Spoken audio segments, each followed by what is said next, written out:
एक छोटे से गांव में एक गरीब परिवार रहता था। उनके पास बहुत कुछ नहीं था, लेकिन उन्होंने कभी उम्मीद नहीं खोई और खुशी पाने के लिए संघर्ष करते रहे। भले ही उनके पास बहुत अधिक भोजन नहीं था, फिर भी वे अपनी जमीन के छोटे से टुकड़े पर उगने वाली सब्जियां और खरपतवार खाकर काम चलाते थे। उस गांव में एक छोटा सा पेड़ था, जिसके बारे में हर कोई मानता था कि वो बीमार है। और वहाँ एक छोटा सा कौवा था, जो हमेशा पेड़ के नीचे आता जाता रहता था। यह उस गरीब परिवार के आंगन में आने वाले नियमित आगंतुक की तरह था। गरीब परिवार को उस छोटे कौवे में एक अद्भुत दोस्त मिला। ग्रामीणों को कौवे की चाल और उड़ान देखना बहुत पसंद था। वह ढेर सारा भोजन लाएगा और गरीब परिवार के जीवन को हंसी और खुशी से भर देगा। बच्चे जब भी खेलते तो कौवे की चहचहाट उन्हें खुश कर देती।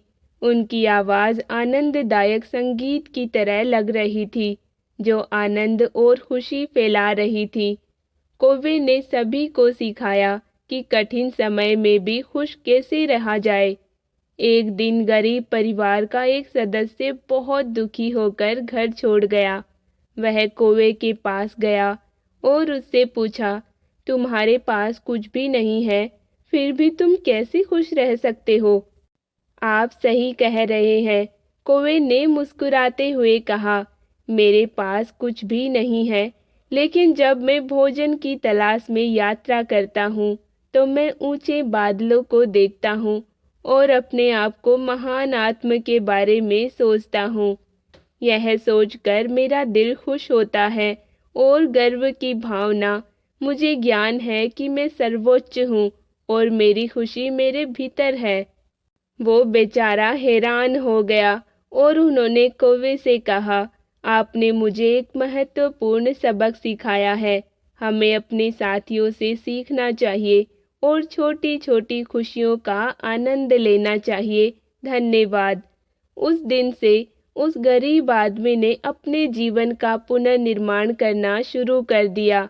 उन्होंने अपनी दिनचर्या में बदलाव करके खुशी पाने के विभिन्न तरीके तलाशने शुरू कर दिए। उन्होंने हर सुबह सूरज के साथ जल्दी उठने का नियम बनाया और दिन भर का ठोस काम करके खुद को निपुण महसूस करने की कोशिश की। उसे अपने जीवन में कुछ अच्छी चीजें घटित होती नजर आने लगी। उसने सोचा कि वह सर्वश्रेष्ठ है और हर छोटी खुशी का अनुभव करने की कोशिश करता है। उन्होंने हर पल का आनंद लेना शुरू कर दिया और खुशी खोजने की कला को अपना लिया। उनके संघर्ष के बारे में उनके गांव में बात फैल गई। वहां मौजूद लोग उसके अविश्वसनीय परिवर्तन से पूरी तरह चकित हो गए और उसका हाल जानने के लिए उसके पास आने लगे। और फिर वो आगे बढ़ा और अपनी गरीबी की कहानी के बारे में खुलासा किया, लेकिन फिर भी उसमें खुशी ढूंढने में कामयाब रहा। यह कहानी हमें दिखाती है कि हमें अपने आसपास के लोगों से सीखना चाहिए और छोटी छोटी चीज़ों में खुशी ढूंढनी चाहिए। हमेशा बड़े सपनों का पीछा करने के बजाय हमें उस चीज़ की सराहना करनी चाहिए जो हमारे पास पहले से है। जब हम खुश रहने की कुंजी समझ जाते हैं, तो हम बिना किसी और चीज़ की आवश्यकता के सच्ची खुशी पा सकते हैं।